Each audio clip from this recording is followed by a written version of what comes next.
জাহাঙ্গীরনগর বিশ্ববিদ্যালয়ে জাকসু নির্বাচনের ফল ঘোষণা করা হয়েছে।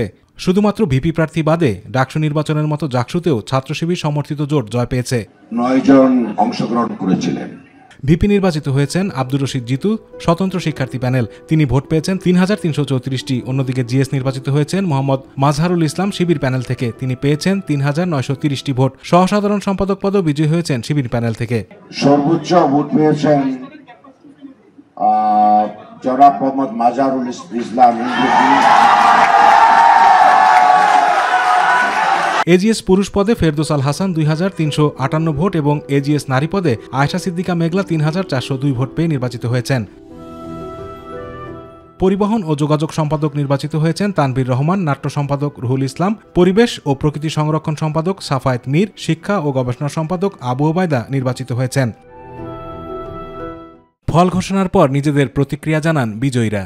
ফলাফল অফিসিয়ালি ঘোষণার মাধ্যমে আমরা আমাদের সেই 33 বছরের যে চাওয়া ছিল সেই চাওয়াকে পূর্ণ করতে পারছি ইনশাআল্লাহ। জাহাঙ্গীরনগর বিশ্ববিদ্যালয়ের শিক্ষার্থীরা আমাদের উপর যে আমানতের ভার দিয়েছে, আমরা আগামী 1 বছর সেই আমানতের ভার যথাযথভাবে রক্ষা করব ইনশাআল্লাহ।